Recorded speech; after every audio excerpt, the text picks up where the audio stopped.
Après un tremblement de terre, j'ai demandé à rester chez mes parents avec ma fille de 5 ans, ils ont dit non. Après le tremblement de terre, la ville n'était plus la même. Les façades lézardées semblaient respirer la peur que nous avions tous ressentie. Les rues autrefois familières s'étaient transformées en couloirs de poussière et de silence. Ma fille dormait dans mes bras, épuisée, tandis que je cherchais un endroit sûr. Quand j'ai pensé à mes parents, j'ai ressenti un mélange d'espoir et de honte. Je me suis dit qu'ils comprendraient, qu'ils ouvriraient leurs portes, ne serait-ce que pour leur petite fille. Mais leur réponse a été brève et glaciale, non. Je suis resté longtemps devant leur portail, à regarder la lumière s'éteindre derrière les rideaux. Ce refus m'a frappé plus fort que les secousses de la terre.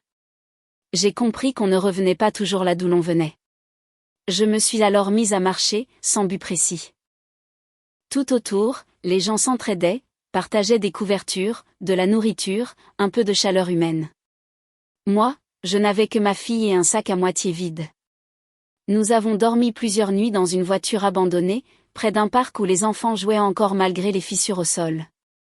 Les rires fragiles des petits me rappelaient que la vie continuait, même au milieu du chaos.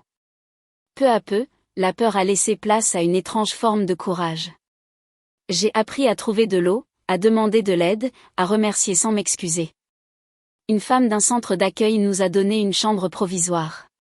Ce n'était qu'un lit, une lampe et une couverture, mais c'était déjà un monde nouveau. J'ai vu ma fille sourire à nouveau, serrer sa peluche contre elle et s'endormir sans sursauter au moindre bruit. Les semaines ont passé.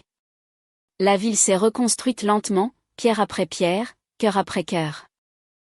J'ai trouvé un emploi dans une boulangerie, juste à côté d'une école. Chaque matin, en accompagnant ma fille, je sentais l'odeur du pain chaud mêlée à celle de la terre humide.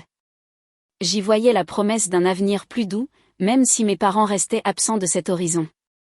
Je ne leur en veux plus. Peut-être avaient-ils leurs raisons, leurs peurs, leurs limites.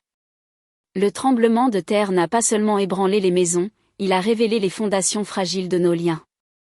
Ce que j'ai perdu ce jour-là, je l'ai reconstruit autrement avec patience, avec ma fille, avec des inconnus devenus famille. Et parfois, quand la terre tremble encore légèrement sous mes pieds, je ferme les yeux et je me souviens, la stabilité ne vient pas toujours des murs, mais de la force tranquille qu'on découvre en soi.